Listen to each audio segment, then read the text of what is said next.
Good evening, ladies and gentlemen, and welcome to the Rockland School Committee meeting of Tuesday, October 10th, 2017. First on tonight's agenda is acceptance of minutes. We will be looking for a motion to approve the meeting minutes of September 25th, 2017. Motion. Second. You need to abstain because you weren't Right. here. So we have a motion? Need a second. Oh, you weren't here either. I was here. Yeah, she You was were here, Oh, you were she here, was correct, Yeah. correct, She was okay. here. So we have a motion and a second. All those in favor? Aye. Aye, thank you very much. That is a vote. Next up, under communications, we have three flyers being recommended for distribution. Dr. Cron, do you have a recommendation? The annual, yeah, Firefighters Local 1602 Annual Open House on Saturday the 21st. Meet the firefighters. There's going to be pizza and tour the trucks. It's I highly recommend it. Dining for a Cause at the 99 on the October 24th. And the cause is the Rockland Fire Department SAFE program. And New England Wildlife Center is offering a Night of 1,000 Faces on Friday, October 27th and Saturday, October 28th. We're distributing that. And a volleyball clinic on October 31st. Who teaches that? Do you know, Doctor? That's an excellent question. I just wonder how these things work. and Mrs. if it- Murphy? Yeah. Emily Murphy? Okay. all Yeah. right. And What- how does- she's one of the volleyball coaches. and how does the fee work? How's that? I believe the kids would, if they wanted to do it, they would pay for it. I understand. Yeah. That part I get. What I don't get is who gets the money. It's a fundraiser for volleyball. from Oh, my it's a knowledge. fundraiser. Yeah. Oh, okay. Then Yeah. I get it. Great. Yeah. This is why we have Macy here with us. That's This is right. Great. Thanks, Macy. Thank you, Macy. Well Great done. job. Well done indeed. Thank you very much. So how many motions? We need what? We need three. Three motions. All those in favor? Thank you very much. 3 votes. All three very good events. Particularly, I enjoy the fire department open house every year. They do a great job. They really do. If you've ever been, it's my kids happen to like it very much. Oh, yeah. The Night of 1,000 Faces is actually really good. Oh yeah, no doubt about it. They're all great. All right, seeing nothing under audience, superintendent's report. Dr. Cron? Thank you. First, I'd just like to basically say how proud and pleased I am of all of our faculty and our students. The attendance rate for September has been excellent. The high school teacher attendance has been 98%, student attendance 96%. The middle school is at 99% attendance by faculty and students. The Eston School at 98% of their faculty and 97% of students. Jefferson 96 and 95, MP 97 and 98.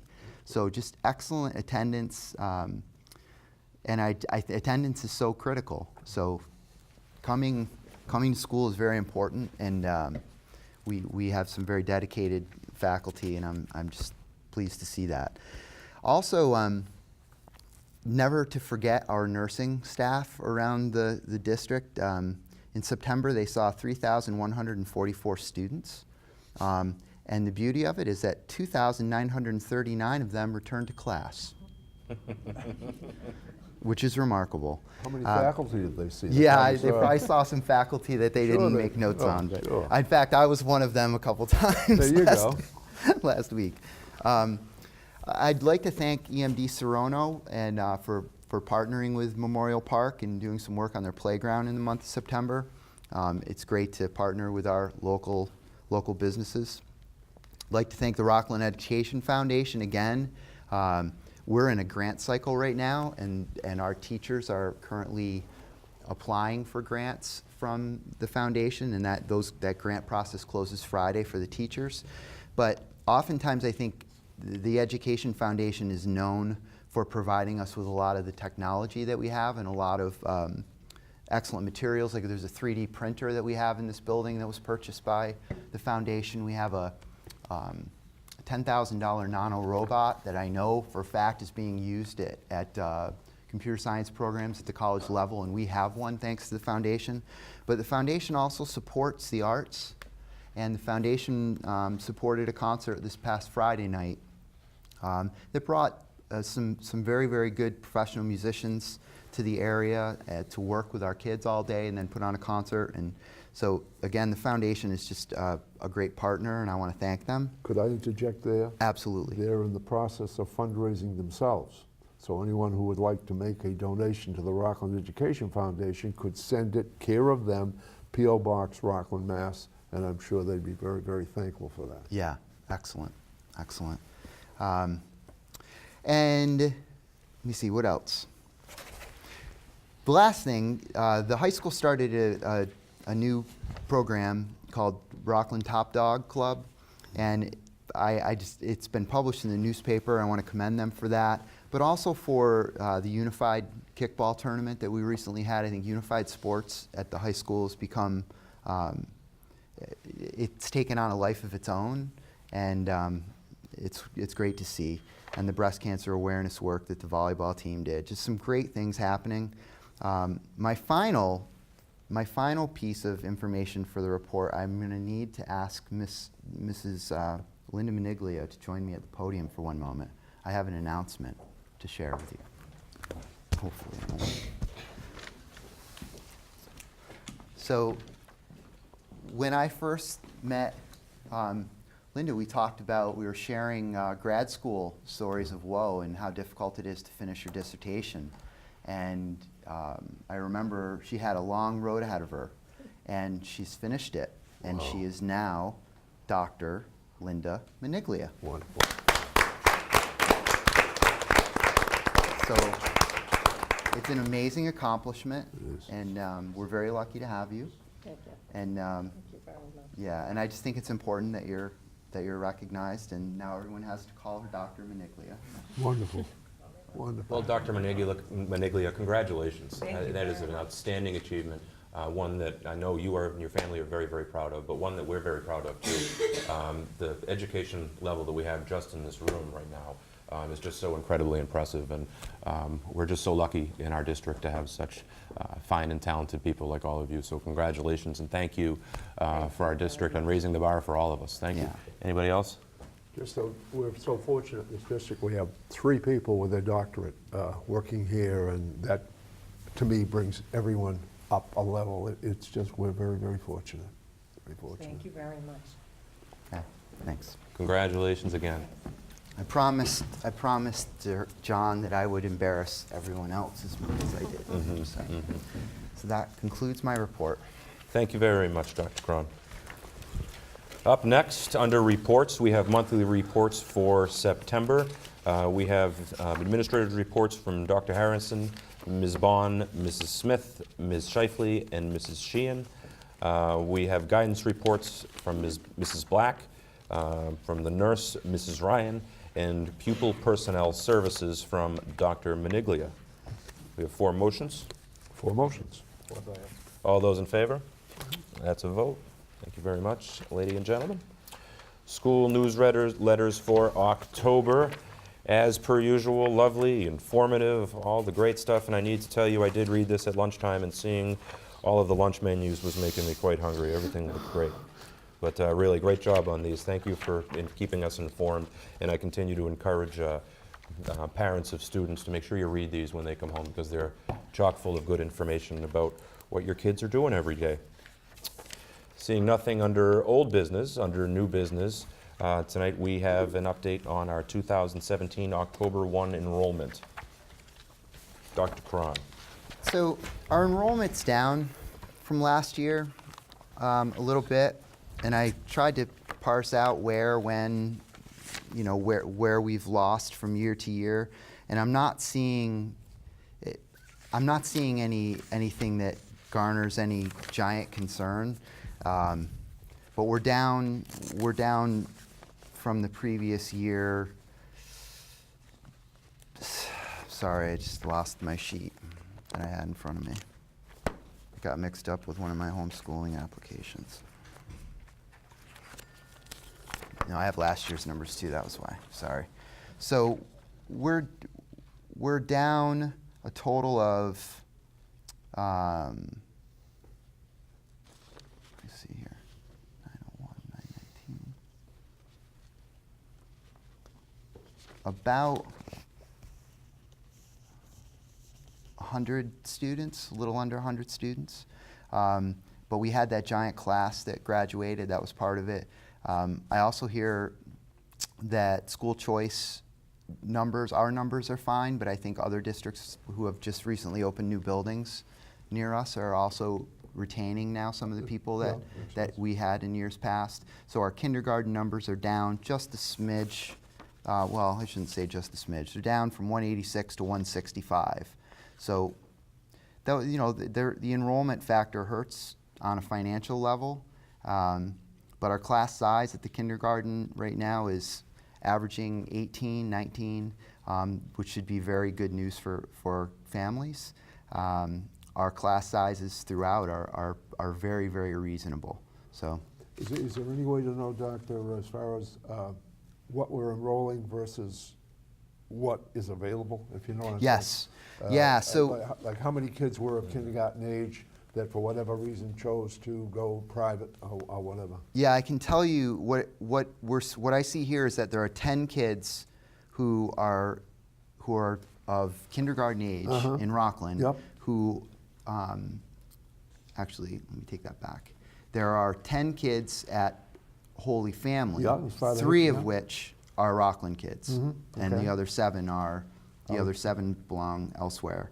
And we're showing, so that's about it. There are 10 kids that are unaccounted for in the kindergarten, and less than 13 kids in the first grade. They're very small numbers. Sure.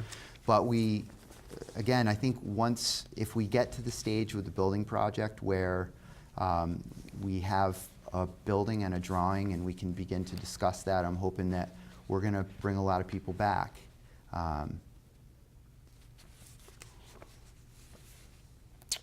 Yeah, Well, it's very competitive, it is competitive. very competitive. Yeah, it is. We lose to private schools as kids come from middle school to high school and they, for whatever reason, want to go to, say, Spelman or Archbishop Williams or places like that. And, Right. I don't think we're losing many, if any, to school choice, are we? No, I think some. Some. Are we? Yeah. So people are opting not to go to Rockland? Yeah, they're a few. opting to go to another town, okay. Well, okay. we have the charter too. I understand. The South yeah. Shore Charter True, is, yeah. true. South What I Shore found kind of interesting going through the building committee stuff was looking at the tracking of enrollment over a more protracted time period. Right. And there certainly is ebbs and flows and highs and lows and population in each grade level, even in the grades in which we have throughout our school system now, from kindergarten to seniors in high school, the classes vary Right. very, very much. So I'm sure a lot of it is just naturally occurring. But certainly we want to keep our enrollments up, and I know certainly our new school efforts will hopefully help with that Absolutely. down the road. You know what I think too will help is the new company that we've employed to put out the good word of what's going on in Rockland Public I agree. Schools. Absolutely. And all you hear is bad. I don't mean that the way it just sounded. No, I understand. But that's what get publicized. Right. People don't know all of the good that's happening here at every level. And once we start to get that word out and people realize that everything that our kids are doing in the community, not just in the schools, and what's happening in the schools themselves, I think that's going to be huge for us. Yeah. And it has been too, even for me. I mean, some Yeah. of the press releases that I've seen come out even from in this first year of doing it, it's all great stuff. I mean, there's great stuff going on here. Yeah. And it's good that we're finally getting the message out there for Absolutely. everybody to hear it. So I'm sure you're right, Dick. I think that will bear fruit in the future. Any other comments or questions on the enrollment, ladies and gentlemen? Anything that you got, Dr. Cron? No, Okay. I know we're doing everything we can. I encourage anyone who looks at the outside of our elementary schools and thinks twice about going in. I encourage you strongly to go in. They are bright, shiny. The teachers are amazing, and there's incredible teaching and learning going on. So I strongly encourage that, you know, before you spend money on a private school, before you consider going elsewhere, that you at least give us a chance and give me a call. I'll show you around. So that's it. Good. Very good. Good things are happening. Up next, we have some fundraisers for approval. Both the Eston Elementary School and the Rockland High School are looking to do some fundraisers. The Eston School PAC is looking to have a volleyball game in October. And for Rockland High School, the freshman class is going to be selling Bulldog bracelets in October. The Service Learning Club is going to be having a Not Your Average Joe's Night in November. The Service Learning Club is having a Chipotle night in November. And the volleyball team will be having a pink game in October. So we have 5 fundraisers for approval. 5 motion. All those in favor? Aye. Thank you very much. Best of luck with all those fundraisers. Up next, homeschooling. Dr. Cron. Yes, I think I'm going to invite Dr. Maniglia. Good evening, again. Good evening.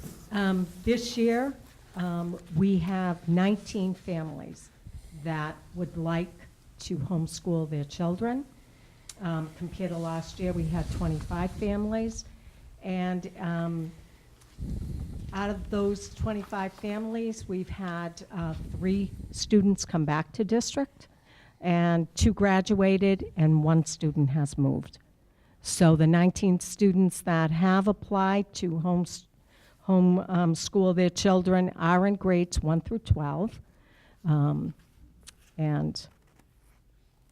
you know, these families, they have put in their application. There's only 1 new family that has not homeschooled before. All of the other families have homeschooled their children in the past. Just curious, the 3 that have returned, did they return? How long were they pursuing homeschooling? And what was it that changed them to come back? I'm not sure. 2 of them, I believe, have come back to our middle school, and I believe that they were homeschooling. This is my 4th year here in Rockland, that they were being homeschooled then. 1 came, their 3 siblings, 2 back to middle school and 1 back to Eston. Okay. I have a couple of other questions. Any other comments or questions from the committee, though, before I go? I have a lot. I do, too. Go ahead. And I think we probably share a lot of what we're going to do.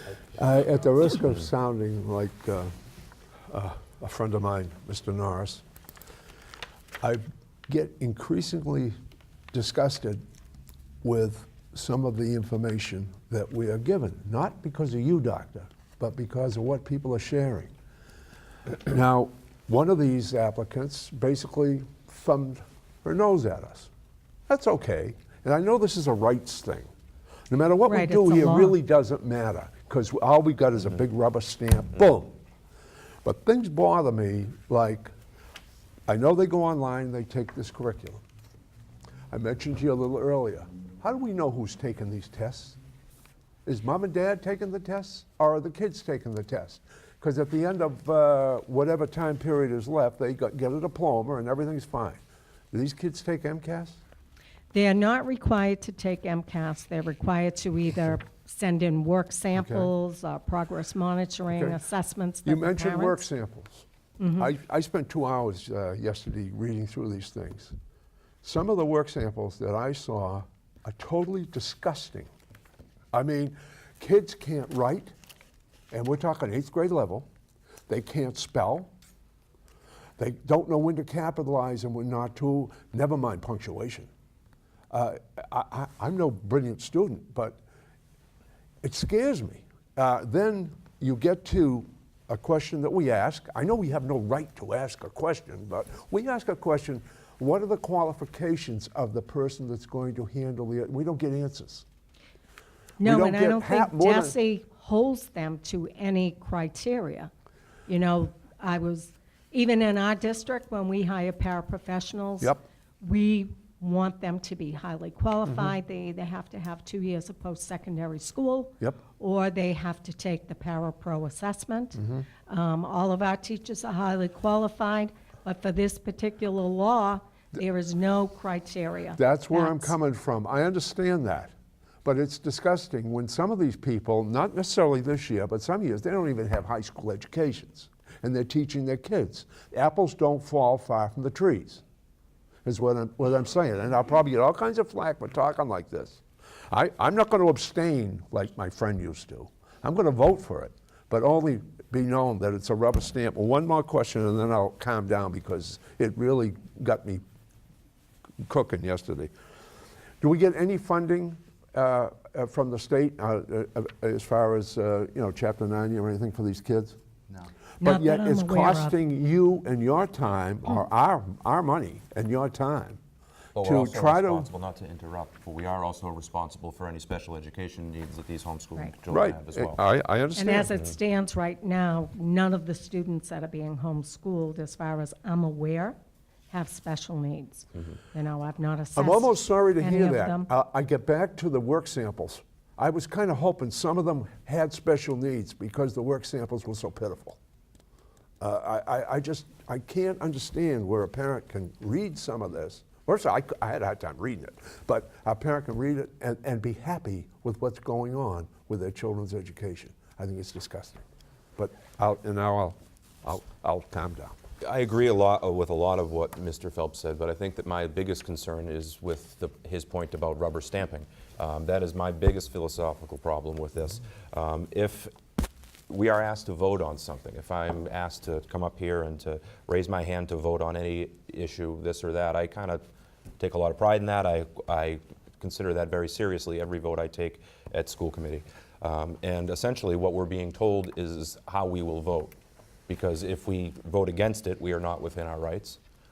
If we were to all to abstain, what would happen then? I'm not sure. I'd probably have to contact the Department of I would Elementary and suspect there'd be Secondary Ed. litigation There somewhere certainly along would the be. road. And there is a certainly would be. law Absolutely. saying that any parent, if they so want to, can homeschool their Of course. children. And so I don't know where the Department of Ed would stand on it if we did not approve them. It's I not- think it's hypocritical.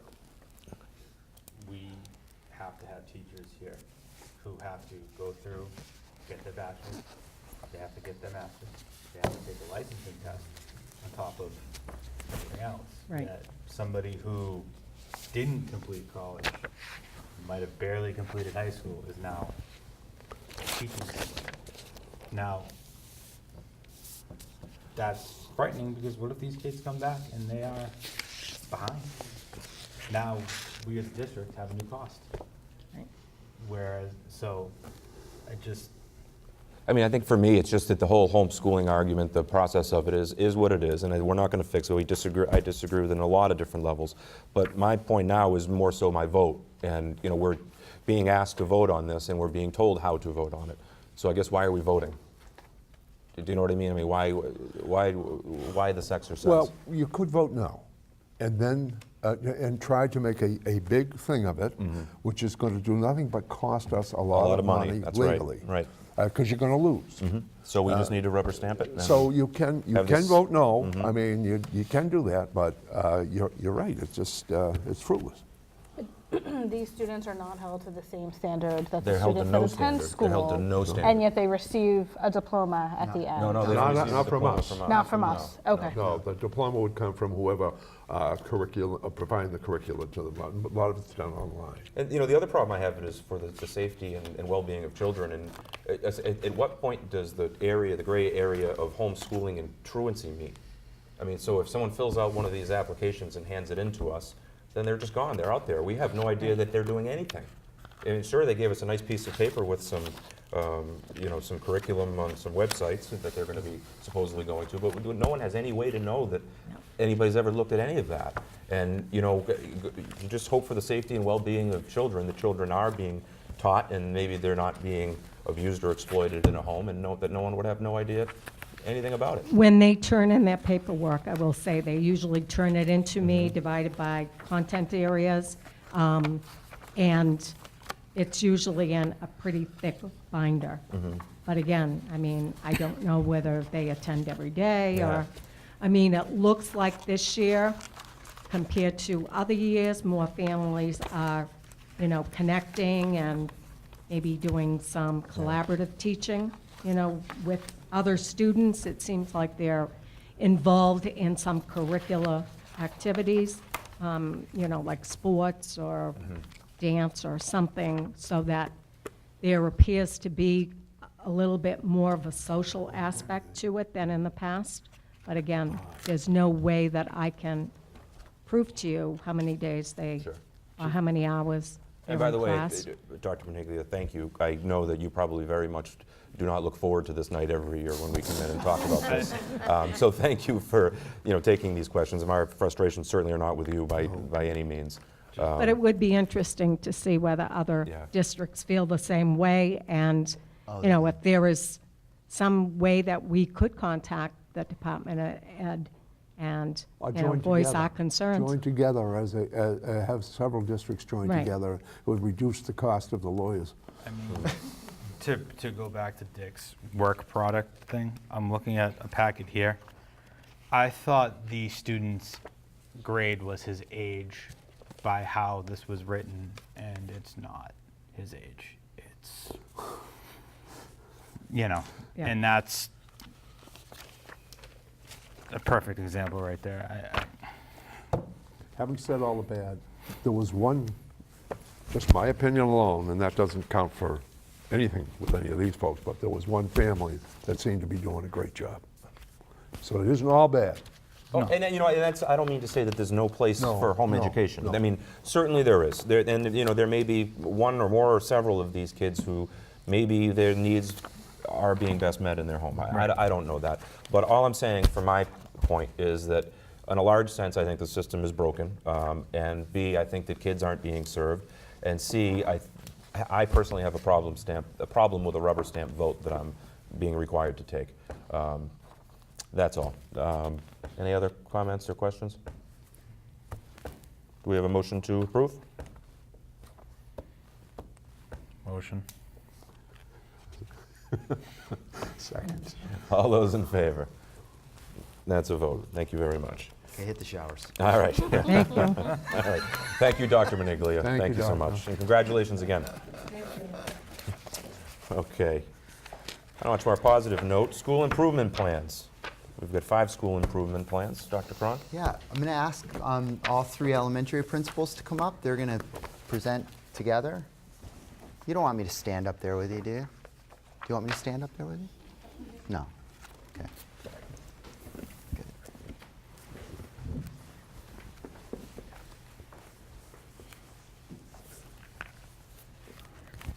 Good. Maybe I will preface this. So the reason we're presenting these now, again, just a reminder, we did our strategic planning last year and completed our district improvement plan, at the very end of the school year. So this gave us the month of September to take the district plan and have it be a template that they can work with at the school level. So.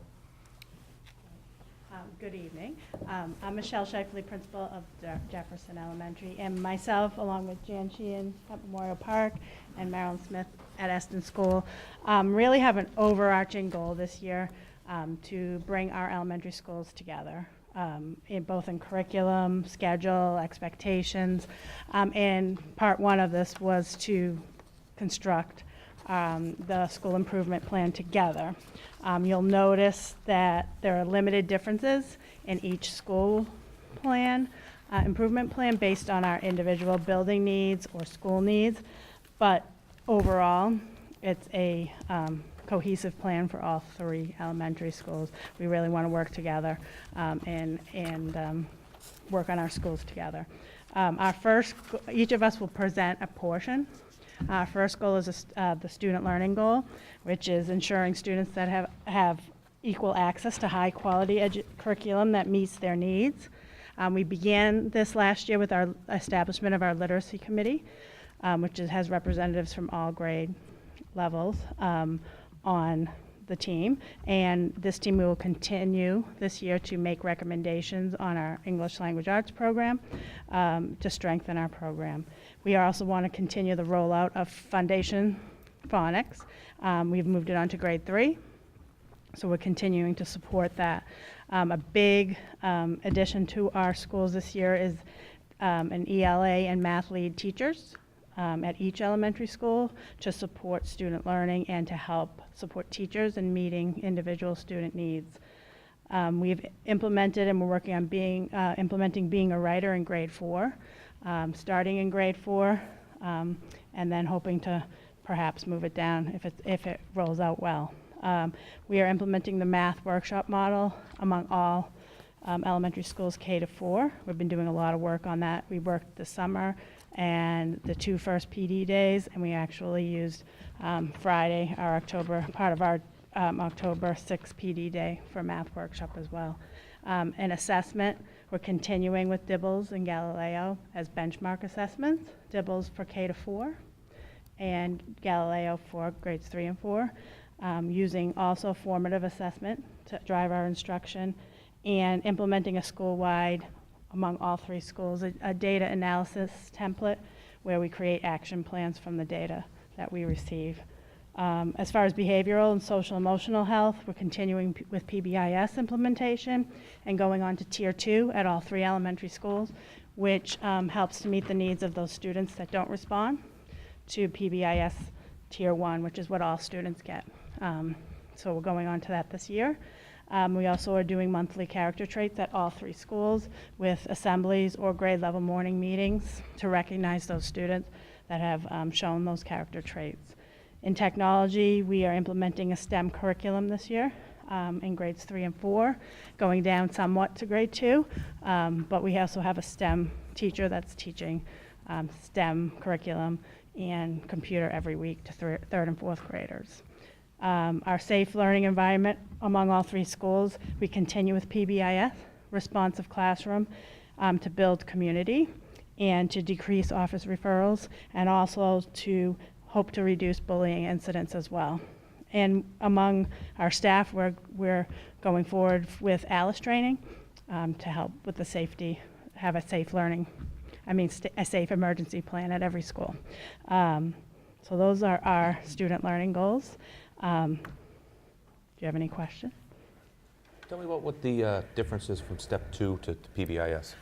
Tier 2 is implementing systems like check-in, check-out with certain students, small groups reteaching.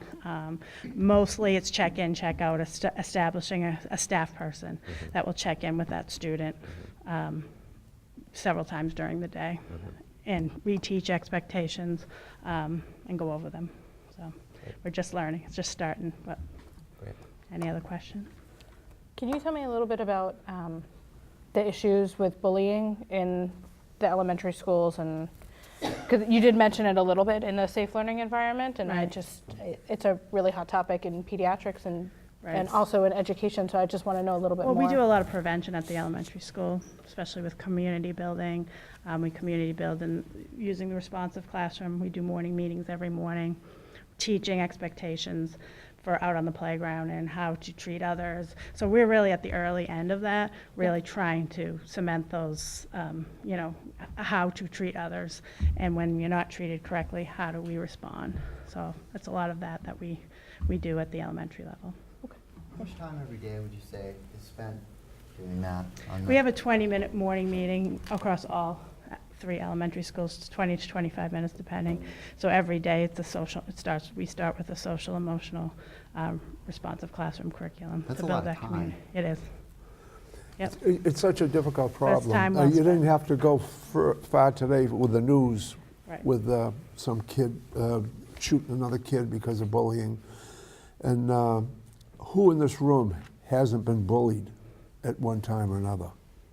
It's an ongoing thing. And to say that we can stamp it out, it's not going to happen. All we can do is what you folks are doing and keep reinforcing the good ideas of why not to do such a thing and the harm and the hurt that it causes people. But Maybe get rid of it's, the internet. you'll never stomp it out, unfortunately. But We we're doing the can just best we teach and can. reteach. Well, I think it requires a culture change You're right. on part of our entire society, Yeah, you're right. and You're right, how Deb. we behave around our children all day long. It's not just in school, it's every moment. Absolutely. Media. Yeah. And social media, Media and is- Big time. But anyway, we didn't mean to. We digress. Yeah. I'm going to hand it over to Jan for instructional practices. Thank you. A lot of the things that Michelle said overlap into the instructional practice from the curriculum into the teacher pedagogy. we're looking at our professional development and what our teachers already know, and then what they also need to build upon. So Michelle mentioned the responsive classroom. We're trying to train more people in using the same language, so the students are hearing consistent language across all schools and all settings. And then the PBIS, the school-wide expectations as well. The curriculum that we are working with our district coaches in the ELA, math, and technology in all 3 schools. So we're really strengthening our team in each of those disciplines. Grade 4 teachers, with there being a writer program, has really been a positive. Our 4th grade teachers are loving the curriculum, and it is very scripted, so it does bring the same type of teaching into all the classrooms, and then each teacher builds upon that with things that they need to provide to the students to differentiate instruction.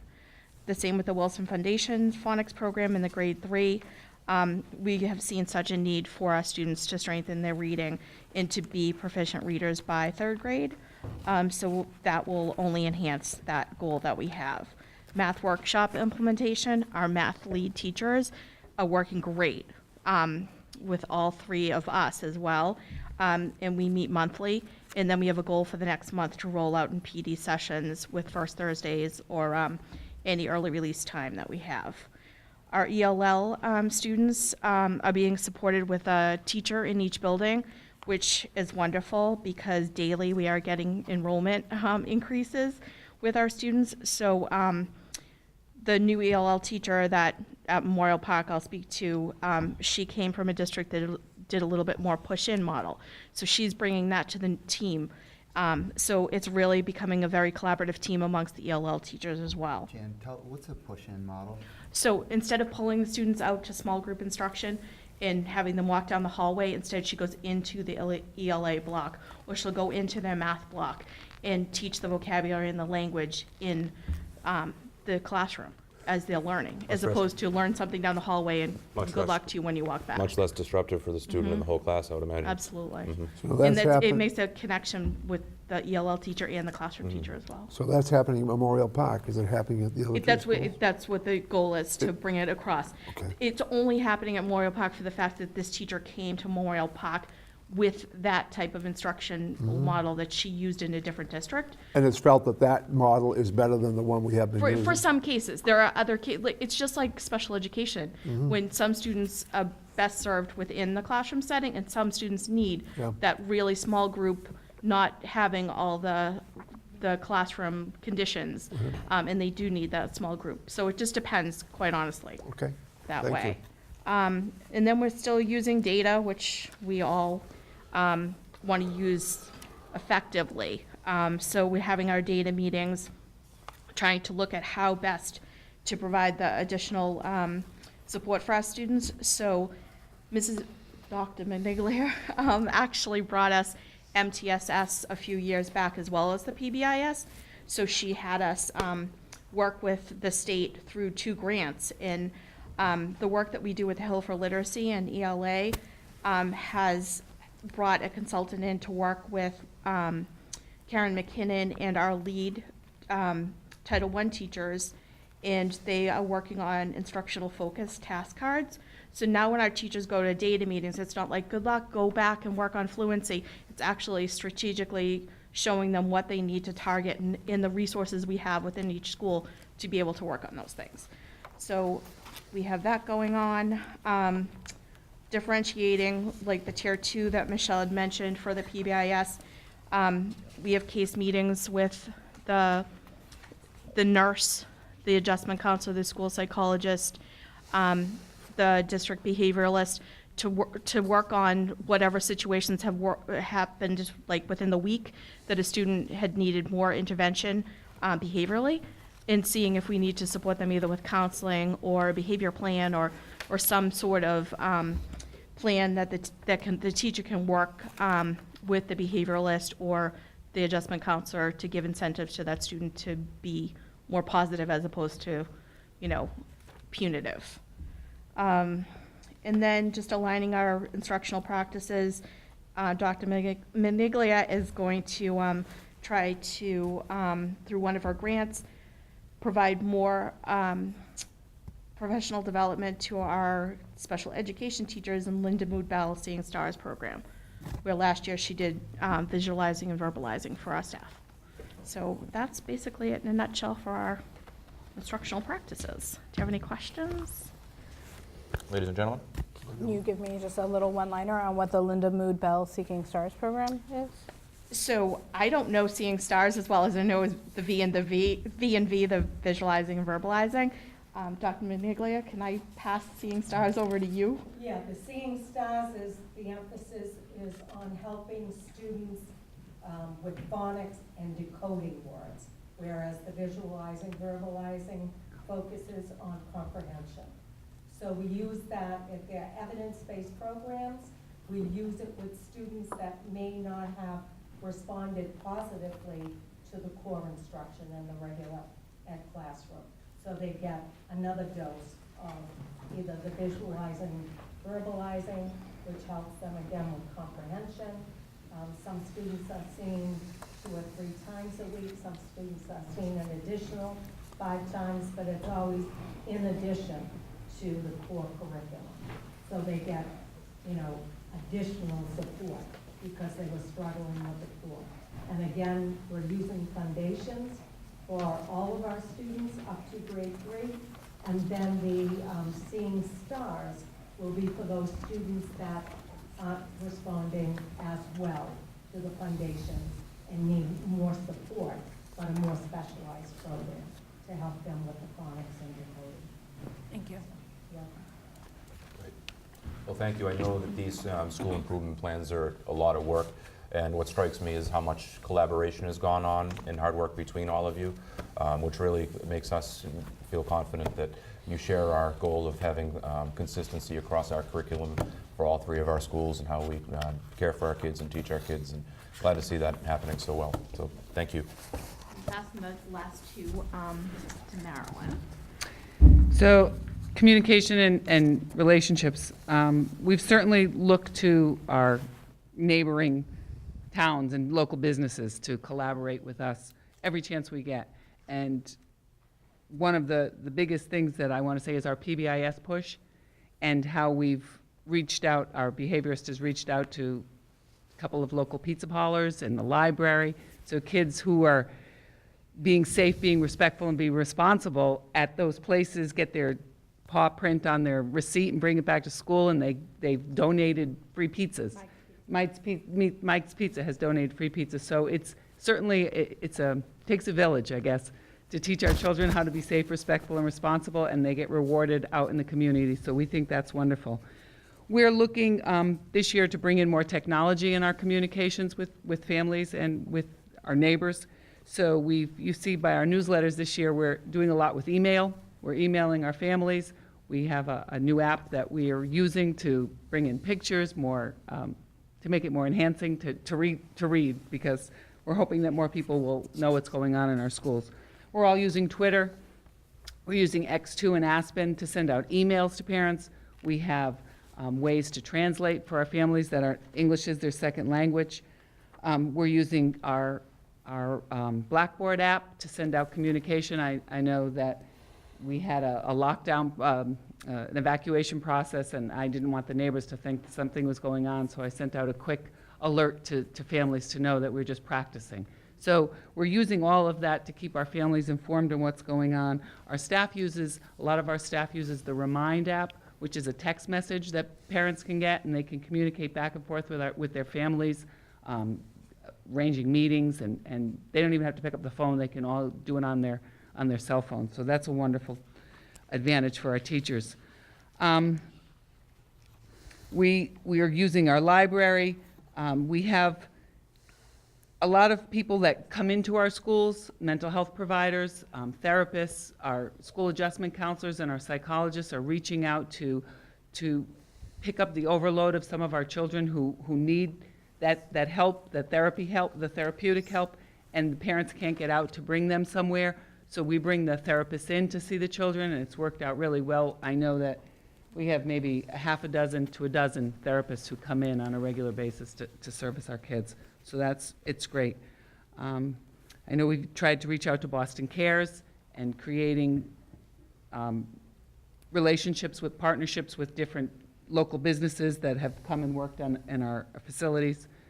So I know I've reached out to our housing neighborhoods, and we've done some community awareness with our Springgate housing development and got our teachers over there and creating relationships that way.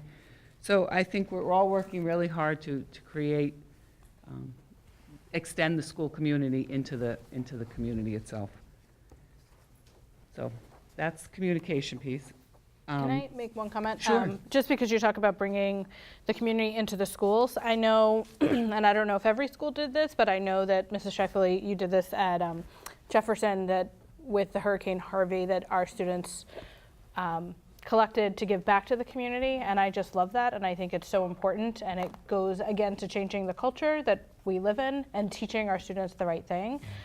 So I love that, and that's not specifically here, but I think you talk about bringing the community in, but also the way we interact with our community, so. I just want to say that you approved our volleyball fundraiser. That fundraiser is not for our school. That's for some of the families in Puerto Rico, because we do have a few of our families here that have, since one in Eston now, but one is now moved on to the middle school, that they have family back in Puerto Rico, and so we thought that that's a way for, teach our children how to give back, so. So important. The middle school did the fundraiser, and so we, at our open houses, donated from our schools to the middle school's effort too. Thank you all for doing that. It's so important to teach our kids that, so thank you. Absolutely.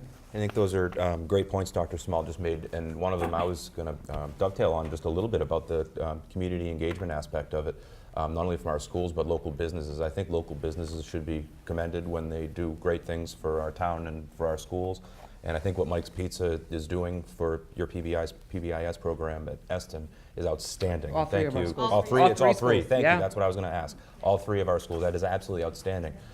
So kudos to Mike's Pizza and all the other businesses that help us out in a lot of different ways. Question, how did that relationship with Mike's come about? How did they approach us? Did somebody approach them? Our behavioralist. Selena Texera went and she solicited. Just on her own? Yeah. Well, that's outstanding. I think that's absolutely outstanding. I think it's outstanding that she took it on herself to do that, but it just does build those bridges with other entities in our community. And Our teacher created, I think, the bookmark she brought in last year. Mhm. They're at The library. library, and Yeah. the kids get a stamped bookmark, and they bring it in as well. I mean, I just think that's so great. And if any of us know anything about Rockland, is that Rockland supports Rockland. And if you ask, people will jump in line to help you out. And I just want to compliment that, but also say, let's do more of that. I mean, that's just so great. The more we can get our community into our schools and our schools into our community, the more successful the whole thing is going to be for all of us, for sure. Yeah, there's so many things in town where these kids are gonna go in and out of. So if we can get more things like that we have with Mike's and we have with the library, I think it's gonna go a long Yanni. way Yanni's too. with the students, because they're gonna see, I behave in school, I behave when I'm out, I behave when I'm home, and at a young age, that's a good thing. It's easier to teach first and second grade of that than it is a 10th grader. So, I think it's great. I hope we can get more businesses to jump on board with it. Any other questions, comments? Is that Well, the resource allocation, I just want to Good say one. that Great. that's the money piece. Yep. And we're all limited to what we spend, what we can get. So we ask for things in our school. Ms. Berlizzi and Mark Schramm have been wonderful at Eston School. We get a beautiful new gym painted, and we've got new blinds, and, our facilities are being kept up wonderfully, so the resources that are allocated for doing that has been wonderful. We're looking to, we hired a new STEM teacher with part of our technology plan. We've used our funding to support our foundations and our being a writer program, and just our school budgets support our everyday learning, and we make the most of every dollar that we get. fantastic? Thank you. Thank you. Thank you. Thank you. If I could just add one thing, every single one of the initiatives that they talked about, I mean, they're just not on the list. They're checked up on in progress, and we're working at being very careful to set goals that are measurable so that we don't set too many or too few. So we're really trying to dial in, you know, how we're using our resources so that we're not duplicating efforts. And so I just wanted everyone to know that it looks like a really long list, but we're going to be accountable for every one of those. Doesn't mean we're going to get all of them done, but right, we have a lot to do. Thank you. Thank you. Thank you, ladies. Thank you very much. Next on tonight's agenda, we have a school improvement plan from Rogers Middle School. It's tough to be in the middle, isn't it? Middle child. You ought to know. I thought Dr. Harrison was going to come up here with me, but apparently he's not. Let me just start by saying the hurricane effort that we were talking about, and Mrs. Shifley at Jefferson, they adopted a classroom, and we all came up with this together, the 5 of us. And Dr. Harrison, they were doing a lot of stuff there, but our kids raised $1,800, which is a pretty big deal. So we were really proud of that.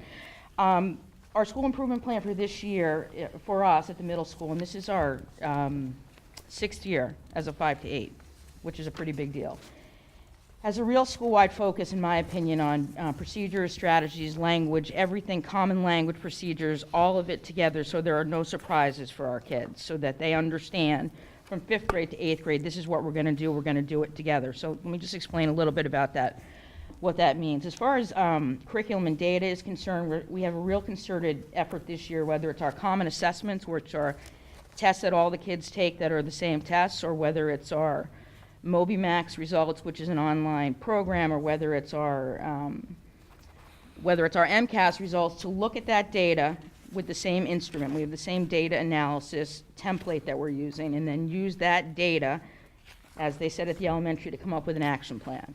So we're spending a real focus this year on not only just looking at the data and making sure that it's the same, but what do we do next? Not forgetting that step of what happens next, and then circling back and making sure that what we think we need to do is happening. We're also, as far as our curriculum, this is our 3rd year for our lab-aid science curriculum. We're implementing that, which is very exciting.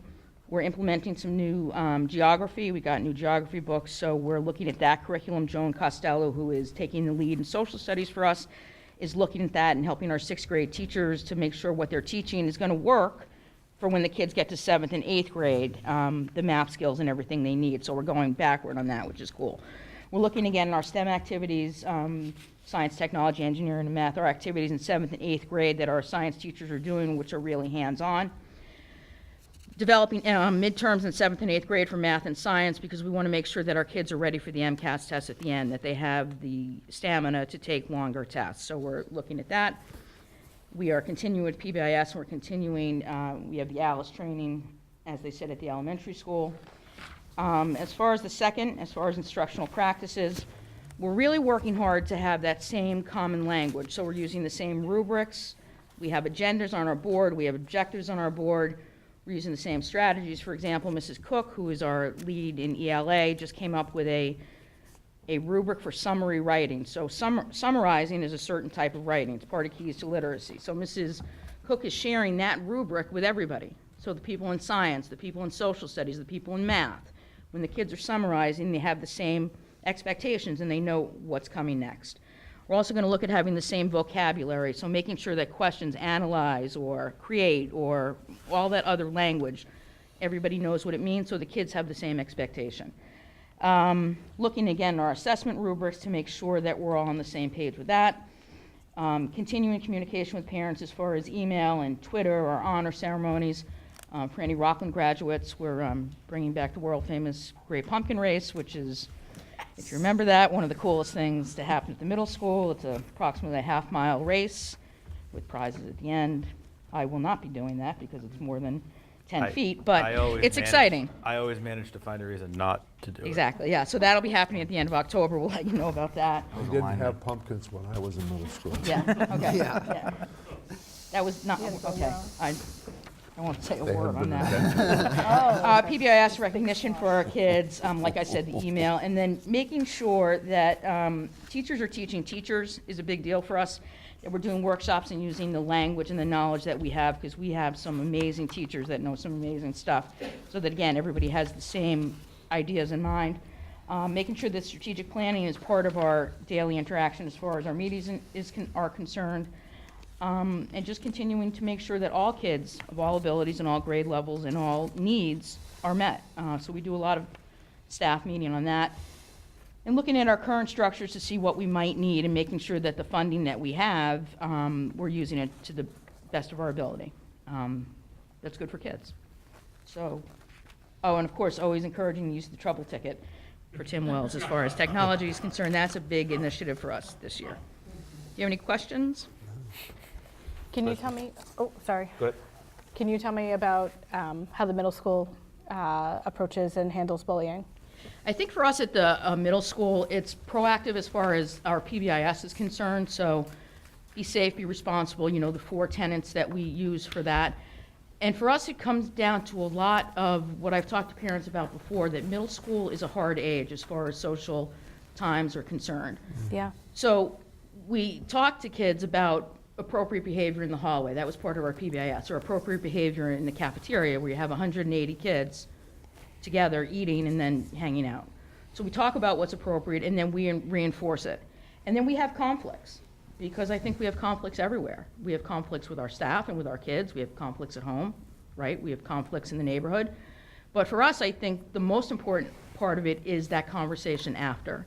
So we'll talk to parents and then we talk to kids, both kids, and when we're ready, we'll bring the kids together if appropriate. Sometimes it's not. And it's kind of that social training or social skills training about saying, okay, what could you have done instead? So you did this, you took that and did this. Well, you could have done this, or maybe you could have done this, or maybe this would have worked as well. So I don't think we're ever going to get rid of conflicts, but I think how we teach kids to deal with conflicts and how we explain that it's not easy and you think it's going to get harder, actually. It's tough to interact with people. For me, it comes down to that training. We have great teachers, paraprofessionals, guidance counselors, everybody working hard every day. I have so many conversations, Mr. Schipper, the assistant principal, about how did that go, or good for you for doing that instead of doing this. Does that make sense? Mm-hmm. Okay. It's such a complex issue. I don't mean to, sorry, Mike. Bullying, I mean, it's as old as probably school and, you know, teenage social experiences go. I'm sure we've all experienced it, whether it be Mr. Phelps back in your time before pumpkins, or whether it be myself, I experienced it. But things I think are different now a little bit. It's so hard for kids not to learn how to act the right way when they turn on the TV and see so many people acting the wrong way. It's so hard for kids to escape bullying when they get off the bus. It used to be for me when I got home, if there was a bad day I had with another kid, I go home at 2 o'clock and get off the bus and be at home with my mom and dad. Well, now in 2017, that same kid goes home and he opens up his phone or his computer and he's still being bullied on Facebook. So 2017 is just such a more difficult time than I think that maybe any of us had to experience before. I think it's a much harder problem now. Even though it was a hard problem back then, it's harder now. I just think that the key is communication. I think both on the schools level, but on parents level as well. I think it's too easy sometimes to go to social media or to the water cooler or the coffee shop and complain about there's bullying at this school or that school, or there's bullying at every school. But I would impress upon everybody that Ms. Bond is very approachable, that the administration and teachers and faculty here are very approachable. Nobody in Rockland Public Schools wants bullying to happen, I can promise you that. Everybody in Rockland Public Schools, to my experience and observation, cares for the kids that go here and want the kids that go here to be safe. And what I can be sure of, and what we will be sure of, is that communication is upheld and that parents are being listened to, which I believe is happening. But parents need to go have that conversation, I think, first. I think that, And can I just say, a please. heads up to us, to the, you know, kids are going to feel uncomfortable, and they're going to have our help to say what happens next. But a heads up to us. So for example, I've said to parents more than once, leave a message on my voicemail, send me a quick email and say, listen, there might have been a little something going on. Could you keep an eye here? Because then we have a sense. Kids are concerned sometimes we don't want to be called out, call somebody a snitch or do this or do that, right? So give us as the adults a heads up so we have an extra set of eyes and ears looking so that we can say, okay, we just saw this and that's not how we behave. Sure. So an email, a phone call, any of that is fantastic. Yeah, I had the pleasure of doing Alice training with you guys. And after that, I think I spent about 45 minutes with Mrs. Shepard, just chatting about the middle school and what goes on there and how it's set up. Because for me, that middle school is so brand new because I was used to the old building and how it was set up. And we had a good long talk about conflicts and bullying and the way you guys handle it. Like you said, you hear something about it and immediately you're looking out for it. And I think that's a good way to be handling it, as well as the something happened, let's address it right away. Because now you're seeing it yourself. It's no longer a person A said this, person B said this happened. We don't know what actually happened. Now there's traits that you guys are seeing, and I think handling it that way is a good way. I think you guys have a good grasp on it. I was satisfied with after my conversation with her about it. So I just keep doing what you're doing with it. I know it's an uphill battle because it's, like you said, it's everywhere. But all you can do is hope to minimize it as much as possible. And It is a hot topic, as Dr. Smell said. We don't mean to hijack Yeah. any of your school improvement plans. I know this is kind of we digress a bit, but thank you. And it's a conversation we'll certainly continue and be open about, but thank you for hearing us on it. Great, thanks. Awesome. Thank you. And for the high school, we have Dr. Harrison with us here to share his school improvement plan. Ms. Bond said if I do well tonight, she'll let me chaperone the Philly trip. But that was before I said I wouldn't stand next to her. We had a great start to the school year and getting the school improvement plan ready over the summer. And it really started all last year as I started the entry plan, as well as meeting with staff. It was really a collaborative effort, and I think it really aligns with the district strategic plan. There's just a few areas I'll focus on tonight. I know you have the plan in front of you, but there's really 6 big areas. The first one is curriculum work. It's always good, I feel, for our staff to be constantly reviewing curriculum. We have curriculum, but I want us to have a formal process for having a common template and making sure all of the different components, whether it's instructional practices, assessments, essential questions, that it's included in the curriculum and that it's up to date, because curriculum is constantly changing. So I do want to establish a formal process to begin that work in the spring during early release time. The second big area is using data to improve instruction and support at-risk students. And there's definitely a wealth of information out there, whether it's our MCAS, PSAT, SAT, AP, attendance, course failures, conduct, whatever the data is. And we're finding it very meaningful. Just 3 quick examples that our staff has already picked up on from looking at PSATs, SATs, and advanced placement and MCAS is that we're finding our students are weak in vocabulary. So what we're trying to do, noticing that's a weakness in all different areas of testing, amongst all students, we're trying to find different ways to teach vocabulary. So that's been a big push for us at the high school. And some of our teachers who are analyzing advanced placement scores, they're noticing that our kids are having trouble looking at models and figures and answering questions based on those graphs. And we're trying to do more to support students on that front. And then just a positive is we're finding our kids do an exceptional job of using evidence to make arguments. They do a wonderful job, and when you talk to teachers, they'll say, we do that. We really focus in on that. So I think we're really seeing already some great discussions with using data, but also trying to find ways to support the at-risk students who aren't coming to school as much as we'd like them to and who are struggling more in the classroom. So really monitoring them through data can be very effective, so we plan to do that this year. Ms. McGonigal and Ms. Paulding have really helped with really trying to support co-teaching in the classroom this year with the support of Dr. Maniglia. We began the year in August, the third Monday in August. We had about 20 teachers here, and with Dr. Maniglia's support, we were able to train our teachers, 20 of them, on co-teaching. That's when a regular ed and special ed teacher are together in the classroom. And throughout the year, Ms. McGonigal, Ms. Paulding, and I will be providing coaching to each of these pairings so that they're getting constant support. That's a huge piece to really narrowing the achievement gap between students with disabilities and students without disabilities.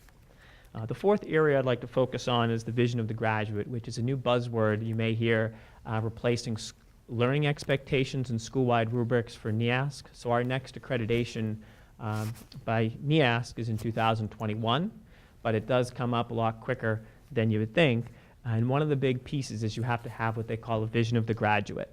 So what that does is it replaces what we've had was school-wide rubrics, and it requires our staff to identify skills that our students most need to graduate and then assess those skills in some form of a common assessment, whether it's a midterm or final exam, using a common rubric or something that is a way to measure the student's success in achieving those skills. And then the schools need to report out on how the students have achieved those skills or have not achieved those skills. This is something that I give NEASC a lot of credit for, making this switch from school-wide rubrics, which were a general rubric where you had to assess writing skills in science and English the same way, but anyone who's taught science or English knows you don't teach writing the same in English and science. So we can now have the luxury of having different skills in science and English and using different rubrics, which I give NEASC a lot of credit for making that change.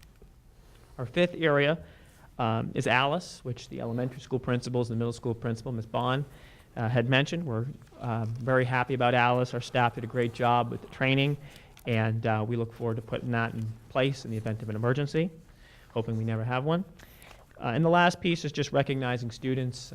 We have a wonderful student body, just awesome kids all around, so we're trying to find new ways to recognize them. I know Dr. Cron mentioned earlier tonight the Top Dog Club. That's designed to really recognize 2 seniors each Friday for their achievement in their core values, so our 4 core values. So we're doing that on Fridays. The kids get a shirt. They wear their shirt Friday. We read Miss White, one of our teachers who is into theater. She will read their names with an enthusiastic description on the loudspeaker Friday. We try to get it in the newspaper, and we put it in our newsletter. And we really want those kids to feel special, like it's their day. And then we're also going to do a high honors luncheon to really try to focus in on academic achievement. So we're trying to partner with a local vendor in the community for a high honors luncheon at the end of each term. And then you may notice there's an AP Scholar plaque outside the auditorium. We're going to be starting over, I would say, a process of 5 years, really trying to, when you walk into the building, see academic excellence. So we started with the AP Scholar plaque because it doesn't lean towards one department. Being an AP Scholar is a huge deal. I believe we had 7 kids this past year be AP Scholars, whether it's an AP Scholar with distinction, or AP Scholar with honors. You need to take a certain number of AP exams and earn a passing score for college credit. It's a real big accomplishment. And we put their names from 2011 on outside a plaque in the auditorium. I encourage you to take a look at it. But our goal is, over a span of 5 years, to have the plaques outside the auditorium represent 1 from each department. So the winners, whoever gets recognized at the senior banquet, the 2 recipients, they'd have their names on that plaque as a nice tradition, so that when people come back here in 30, 40 years, they'll have that stake in the school. So those are just some big ideas from the plan, but you've obviously have the plan in front of you, so I'm sure you've looked at it. So, any questions? One question, and this may be far-reaching, but you mentioned that we appear to have some weakness in vocabulary. Any thought of bringing Latin back into the schools? No, definitely. We've talked about it. Even last year, Dr. Cron and I talked about it. And right now, if we had the personnel for it, I think we definitely. I know it's probably hard. You have to find a retired priest to do it, but I know. Again, I'm ancient, but I had 2 years of Latin, and I found that helped me a lot, trying to figure out vocabulary words that I didn't know what the heck they were, but Latin helped me get through them and know what they meant. No, we're definitely advocates of Latin, and just a thought. No, it's I was a good a Latin thought. student as well, and although it was the class I looked forward to going to the least, Yeah. I think I benefited from it the most of any class that I took in high school. I really did, as far as vocabulary, medical terminology for my profession later on. Something to think about down the road for sure. Definitely. I will ask you, because I've asked everybody else, about the high school's approach to bullying and keeping our kids safe. Sure, definitely. I echo what Ms. Bond just said, just for starters. One of the things I think at the high school we're lucky to have is kids that are seniors who are really role models within the school. By the time they're seniors, they're almost 18 years old. And the idea that they've had that life experience and they're older, and whether you're on a sport team or a club, that type of leadership in a school I think really helps for starters. A lot of times our captains are our eyes on the athletic fields or our eyes in the lunchroom, and we expect a lot from them, and I think they're our key. Our student leaders are our key, our eyes and ears. Having said that, though, like Ms. Bond said, her teachers, her staff really keep their eyes open. Our guidance department really tries to filter bullying and peer mediations and peer conflicts and addressing those. And then, obviously, if it is something more formal, and there is a bullying complaint. Mr. Damon, who anybody knows, investigates it with Ms. Paulding, and they're really a great team, and I think they do a thoughtful job of following up with families. And obviously, if somebody is found responsible for bullying at the high school level, we definitely do the consequences. We follow the handbook. So it's different in the high school too, because they're older. But I think leadership from our students is key. And I had a question, and I know, Dr. Cron, you had done your dissertation on bullying, is that right? Okay. So at one point, and I don't know if this is true anymore, but there was a lot of talk about like peer mentoring groups being a huge asset in the schools to reducing bullying. And I don't know if that's still, is that still really talked about? Is that still considered good? Well, I think anything that you can do to set up positive peer pressure is so. You know, Dr. Harrison's talking about the student government, student council, or the mentoring relationship that we set up between upperclassmen and freshmen. It's just got to become not cool to be mean to people. Right. I mean, to put it in very non-academic language, you have to, because we can't make kids be kind to one another, but we can encourage them to stand up for what's right, and I see that happening a lot.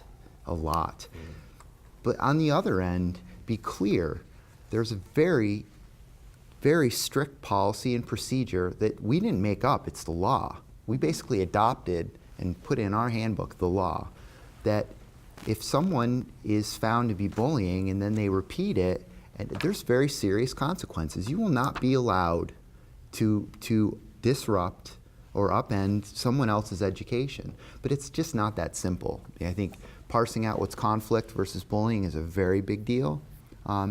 So I can only say there are hours and hours and hours being spent at the elementary and middle school especially, and I think at the high school level you find more mediation and adjustment counseling, and you know, kids going through different emotional periods of their life. I mean, it's a very challenging time to be, right? To be Yeah. No, I mean, 9, 10, 11, 14. I wouldn't go back. I don't know about you, but No. you would? I Okay, think that maybe I peer- would. You're the right. peer mentoring is so important, and it's so powerful. Yeah. I mean, I think kids are going to emulate their peers way more than they want to emulate the Right. adults around them. So it's so powerful and so important. And also, I think middle school is the hardest developmentally for kids. It's such a awkward, terrible, hormonal place to be. Never mind, you know, everything else that's going on around them. So thank you for enlightening me about what And I you're would doing just say- throughout. And I would just say one more thing, is that I've been in 3 different school systems, and I have 3 different lenses, and I find the Rockland kids have been the nicest, and part of that is a testament, I think, to the work that the elementary schools are doing and the middle school, because I find our 9th graders, especially this year, even in last year, but they come so prepared and ready and mature, and I'm comparing them to 3 different school systems, and I think that's a testament to everybody's work. So I think that there always is going to be those instances of bullying reports in any district, but I think there's a lot of good things going on in Rockland with the way things are being done. Another great resource to bullying is the nurses. They get to talk with an awful lot of kids and know an awful lot of the problems that are going on. And they can be, I would think, a great resource. Absolutely. 3,000 in the month of September. Yeah, but that's not all bullying. No, but it's 3,000 encounters, 3,000 true. opportunities to talk to the kids. True. Absolutely. True. Very true. My only other thing is I don't like missed opportunities, Dr. Harrison. And you know that we have our Rockland School Committee meetings rank atop the Nielsen ratings, and we have a vast viewership at home. And I heard you mention that you were looking for a sponsor for the Honors Lunch. Yes. So if for any businesses or organizations that may be out there that look to congratulate some high-achieving young kids here in Rockland, they should reach out to you at your office? Absolutely. And I have some phone calls planned next week for some vendors, but I would love a proactive call from somebody. Very good, very good. Thank you so much. Thank you. Anything else from anybody else? No. Okay, Thank thank you. Okay, so we've heard 5 school improvement plans. We'll need a vote on all 5. Do we have 5 motions? 5 motions. 5 seconds. All those in favor? That's a vote. Thank you very much. Great job. Last but not least, we have our public service announcements, and I would like to go with ladies first. So Macy, if you would, before we go with the committee, if you would share with us any important events or concerns you have from the student body. Nothing really. enrollment, but in typical senior fashion, we're kind of getting things in late. And so we were wondering if it was possible for us to have a fundraiser on October 27th for a movie night for the elementary school kids or the middle schoolers that would like to come out, and we just need to pick a movie that's copyright free, and so we're working on that. So it's a great question, and I think the answer to it, and I think Dr. Cron will agree that absolutely we can make that happen. Dr. Cron, what he can do is, in lieu of us having a school committee meeting to approve it first, due to time restraints, he can approve that for you, and I'm sure he'd be happy to do that for you, right? As long as Mr. Cable Murphy tells me we're not violating any copyright laws, we're all for it, absolutely. Very good. Thanks so much, Thank you. Macy. Dr. Small.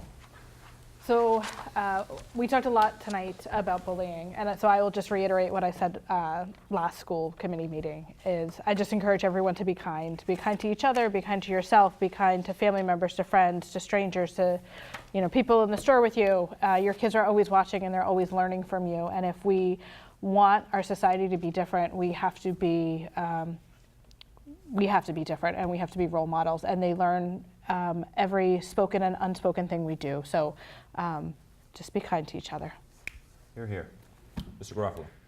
Yeah, so I apologize for not being here the last two meetings. I was away on business.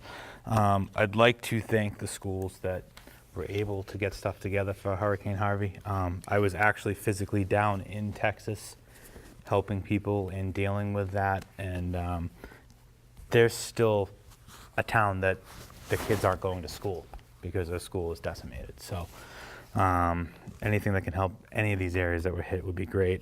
And lastly, on October 28th at the Rockland Rink, Winterland Skating School and the District ISI 1 are hosting a competition there. We have, I think at last count, we have 15 girls from Rockland that take part in this figure skating competition. So it's definitely worth, if you want to go see some fun, have some fun and check it out, come down. It's all day long. It's free to go in, and you'll be supporting a lot of Rockland kids. So, Thank you. Mr. Phelps. Nothing other than just keep your family close. Thank you very much. Pretty short for me tonight, too. Stay safe this upcoming Halloween season. I'm looking forward to the upcoming Sugar Rush. But other than that, Rockland High School sports continue to, and all our extracurriculars continue to make us proud. Thanks for doing that, young ladies and gentlemen, and we encourage you to consider joining a team or joining a club in the upcoming winter season coming up as well. Other than that, that's all I've got, and with that, we'll entertain a motion to adjourn. So move. Do a second. All those in favor? Aye. Thank you very much. Have a great night.